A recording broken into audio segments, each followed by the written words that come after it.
Olá, tudo bem? Estou de volta com mais uma videoaula, onde neste vídeo tem um único objetivo, o ato de reflexão e de raciocínio. Quando colocamos a nossa mente para refletir e se raciocinar, estamos criando, de certa forma, uma autonomia crítica e racional, algo que é bloqueado por sistemas organizados, como religião e política. Então, acompanhe comigo o vídeo. Quando observamos e analisamos um vídeo como este que irei apresentar a seguir, é algo inacreditável e surreal sobre as informações contidas nele. Como é que se pode existir um Deus tão poderoso, Criador do universo, que consegue ver e assistir tudo friamente, parecendo que nada está acontecendo? E o pior, um ser humano mortal, fraco e frágil, como mostra para o mundo ser poderoso e indestrutível, como o ditador da Coreia do Norte mostra ser, a ponto de impedir e destruir as suas supostas palavras, que é a Bíblia, e matar seus servos por defendê-lo e por pregar suas supostas palavras. Não consigo acreditar em um Deus, dono do universo, que não possa defender um povo sofrido que vivem massacrados, humilhados, presos como os monstros, espancados, torturados até a morte. E esse Deus não faz absolutamente nada. E o mais absurdo de todos os absurdos é que uma criança paga por um erro, por aquilo que ela não cometeu. Exemplo disso, existem milhares e milhares de crianças pelos hospitais no estado final de um câncer. E enquanto um cara como o ditador da Coreia do Norte, milionário, comendo, bebendo, vestindo, usando do bom e do melhor, no maior conforto, com toda a saúde para dar e vender, e não acontece nada com ele. Aí eu pergunto, que Deus é esse? Aí você quer que eu acredite e glorifique um Deus desse? Só se eu estivesse doente psicologicamente. Então por hoje só, e fiquem agora com o próximo vídeo. O trabalho físico era difícil, mas o mais difícil era não ter liberdade de fé. Não podíamos orar livremente.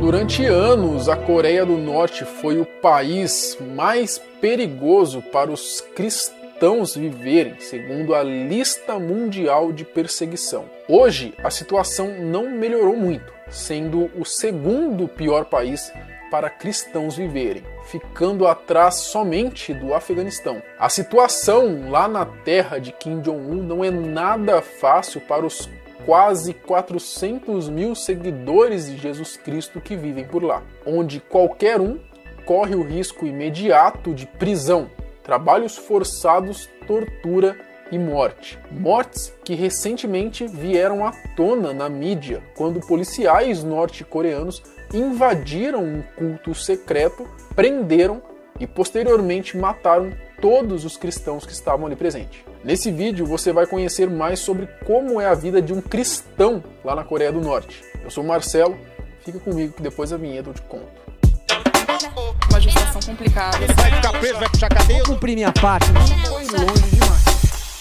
Mas antes, deixa eu te perguntar uma coisa. Você já pensou em transformar o seu celular numa máquina de fazer dinheiro? Largar aquele trampo chato, que você não é valorizado, que não ganha bem, e começar a fazer o seu próprio horário, trabalhar na sua casa e comprar o que você deseja? Pois bem, saiba que tudo isso é possível. E se você se interessou, fica comigo até o final desse vídeo, que eu tenho a solução para o seu problema. No segundo pior país do mundo para cristãos viverem, de acordo com a lista mundial da perseguição de 2022, adorar a Jesus Cristo é totalmente proibido. Lá só há espaço para o culto ao Estado e ao culto à família Kim.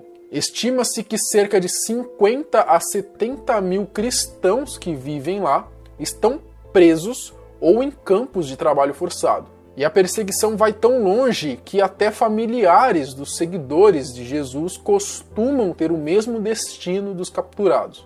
Toda essa preocupação de Kim e seus comandados se deve porque, para eles, o cristianismo é a ameaça número 1 à soberania do governo. Desde o início do país, quando Kim Il-sung estava no poder, o Partido Comunista intensificou a opressão contra os cristãos secretos, justamente por serem considerados um perigo para o país governado pela família Kim. Vale ressaltar que todas as igrejas existentes no país são pequenas e secretas. Apesar de que na Coreia do Norte ainda existam, ao todo existam 5 igrejas oficiais, tá? Só que não pense você que isso prova que o país é a favor da liberdade religiosa, tá? É somente para causar uma boa impressão para os estrangeiros que vão para lá. Até mesmo porque os norte-coreanos eles são proibidos de frequentar esses locais. Ou seja, a grande maioria, a grande parte das igrejas que existem lá são secretas. Outro fato difícil para os cristãos que vivem lá é que quando eles têm filhos, eles precisam viver a fé totalmente em segredo enquanto são crianças, Isso é claro para não ter o perigo dessa criança contar a outras pessoas, tipo um amiguinho da escola, por exemplo. Lá, eles não podem confiar em praticamente ninguém, em vizinhos, familiares, porque qualquer pessoa pode denunciar a fé deles para as autoridades. A vida dos cristãos na Coreia do Norte é uma pressão constante que pode resultar em violência e muito sofrimento. E um exemplo para ficar claro tudo isso foi o que aconteceu recentemente, quando o simples fato de carregar uma Bíblia já fez com que um grupo de cristãos norte-coreanos fossem enviados para uma aldeia remota com trabalho forçado e alimentação limitada. Isso de acordo com um relato compartilhado pela ONG Portas Abertas do Reino Unido. Essa ONG que, aliás, monitora a perseguição contra cristãos no mundo todo. E as perseguições só aumentam. Existe um termo chamado tipo de perseguição. Esse termo é usado para descrever diferentes situações que causam hostilidade contra os cristãos. E na terra de Kim Jong-un, os cristãos sofrem alguns desses tipos de perseguição que existem, que são a opressão comunista e pós-comunista e a paranoia ditatorial. Essa paranoia ditatorial, só para vocês entenderem melhor como que funciona, eu vou dar um exemplo. Lá no país deles existe uma lei chamada de Lei do Pensamento Antirreacionário. Devido a essa lei, existem punições severas para as pessoas de lá que, digamos, têm um pensamento ou adquire ali produtos externos. Traduzindo, a pessoa que não é alinhada com o governo e com o que Kim Jong-un pensa, sofre as consequências. E recentemente houve uma mudança nessa lei que intensificaram ainda mais as coisas. A procura dessas pessoas com pensamentos diferentes do que o governo acredita ficou ainda mais forte. Tá meio ruim também. Agora parece que piorou. E é claro que isso deixou ainda mais difícil a vida para os cristãos e líderes de igrejas clandestinas que vivem lá manterem os seus cultos e suas reuniões de oração. Na Coreia do Norte, adorar qualquer deus é proibido, pois todos são obrigados a prestar culto pessoal à família Kim, que considera o cristianismo a ameaça número 1 da ditadura. Eu vi um relato de uma menina dizendo que quando tem alguns cultos lá, que você vai, para ali, enfim, para fazer a sua oração, é tudo muito secreto mesmo, sabe? Em alguns lugares eles até dizem que você vai e é num lugar onde é tudo escuro. Você não vê ninguém. Para você poder ouvir a palavra de Jesus, no caso, a palavra, a Bíblia, enfim, você não vê ninguém, porque se você for capturado, não tem como você delatar quem estava com você. Mas talvez consiga delatar o lugar. Tá, mas eles falam que às vezes eles fazem essas reuniões em lugares afastados, em florestas, tá ligado?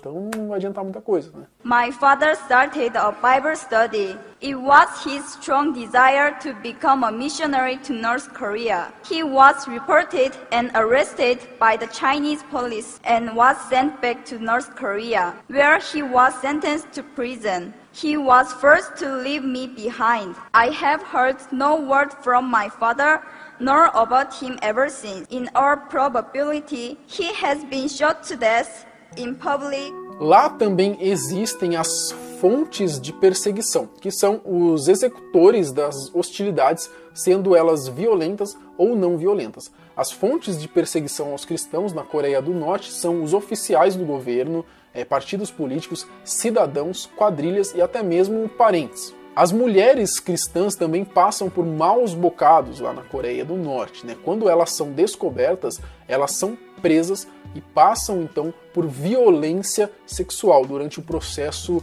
interrogatório e na prisão. Fontes ainda indicam que esse tipo de violação acontece diariamente dentro dos campos de trabalho forçado. E tem o fato ainda de que quando elas estão em liberdade e é descoberto que tinham antepassados cristãos, as mulheres são forçadas a se divorciarem e perdem a guarda dos seus filhos. Isso é bem triste, não é? Quando fui para a prisão, vi que é uma parede de tijolos e uma cerca, para que ninguém possa escapar. A parede é muito alta, e no topo de um portão de ferro bem alto e escuro você lê: não fuja. Escapar é o caminho para a autodestruição. E os homens? Todos os homens adultos na Coreia do Norte trabalham, ou pelo menos deveriam trabalhar, em locais fixados pelo governo. Na ditadura de lá, eles não têm o direito de interromper o serviço em hipótese alguma, e são obrigados a servir as forças armadas do país por pelo menos 10 anos. E é aí que a coisa complica para o homem cristão. Nesse processo, há uma investigação se a família do recruta tem conexão ou não com o cristianismo. Se algo for descoberto, ele será obrigado a fazer serviços considerados inferiores. Da mesma forma, os jovens que possuem alguma conexão cristã são designados para posições mais baixas nas universidades e nos locais de trabalho, além de, é claro, não poderem ser filiados ao Partido Comunista, né? Os homens cristãos também sofrem maus tratos e abusos físicos nos campos de trabalho forçado. Homens e mulheres ficavam separados, e todos os prisioneiros pareciam estar prestes a desmaiar. Eles estavam desesperados e morrendo de fome. Cada um recebia apenas um punhado de milho para comer. Qualquer um que se tornasse parte daquele grupo não sobreviveria por mais de 6 meses. Desde a pandemia, a coisa piorou. Com o fechamento das fronteiras para conter a propagação da Covid, os norte-coreanos cristãos correm mais riscos de serem pegos em fuga. A gente já fez um vídeo aqui, inclusive, contando, né, como fugir da Coreia do Norte, quais são os mecanismos, né, que tem para eles tentarem, pelo menos, fugir, apesar de pouquíssimas pessoas conseguirem, né? Bom, sendo assim, então, eles não conseguem fugir para a China em busca de alimentos nem de remédios, né? Em 2021, o governo norte-coreano fez uma rara admissão de que a situação na Coreia do Norte é difícil. O fato já era óbvio para quem via de fora, né, que alertavam sobre o impacto das colheitas ruins aí na vida da população. Além disso, alguns especialistas afirmam que o número de pessoas em campos de trabalho forçado aumentou em pelo menos 20 mil pessoas. E essa situação afeta e muito todos os cristãos que vivem lá. Porque quando eles são conhecidos pelas autoridades por seus crimes antigos, por exemplo, como possuir uma Bíblia, né, eles são vistos como cidadãos inferiores, né, e tem qualquer ajuda alimentar negligenciada. Né, eles são os últimos a receberem qualquer tipo de auxílio do governo. A Coreia do Norte continua a ser extremamente perigosa para os cristãos e isso deve continuar por longos e longos anos, né? A menos que o regime aí ditatorial da família Kim acabe. Não existem sinais de melhora para as vidas dos mais de 300 mil cristãos no país. Estima-se que hoje, mais de 50 mil deles estejam em campos de trabalho forçado. Execução a sangue frio. Recentemente, cristãos secretos foram executados por soldados na Coreia do Norte. Tudo isso enquanto eles estavam reunidos para um culto. Policiais chegaram e invadiram o local na hora. Todos que estavam lá foram presos e logo depois foram mortos. Isso ocorreu numa região da Coreia do Norte cujo nome não foi divulgado por motivos de segurança. E de acordo com a fonte, as famílias dos cristãos capturados foram identificadas e levadas para uma prisão política. Ao todo, mais ou menos 100 pessoas foram presas. E com certeza elas não terão os melhores dos tratamentos. Serão torturados, submetidos a trabalhos forçados, sem comida suficiente ou liberdade para poderem fazer qualquer coisa. Enquanto as pessoas estavam dormindo na prisão, eu acordava para orar em silêncio. Orava por todas aquelas pessoas que não sabiam sobre Deus. Eu orava para que Deus protegesse a igreja clandestina que meu marido iniciou ali, para que o governo perverso desmoronasse e a liberdade de fé chegasse à Coreia do Norte. Bom, isso não impede, apesar dessas circunstâncias mortais, de os cristãos norte-coreanos louvar a Jesus Cristo através de suas ações corajosas. Não é difícil de achar relatos em cartas que contam como eles mesmos, os cristãos, eles lidam com essas perseguições, continuam vivendo pela fé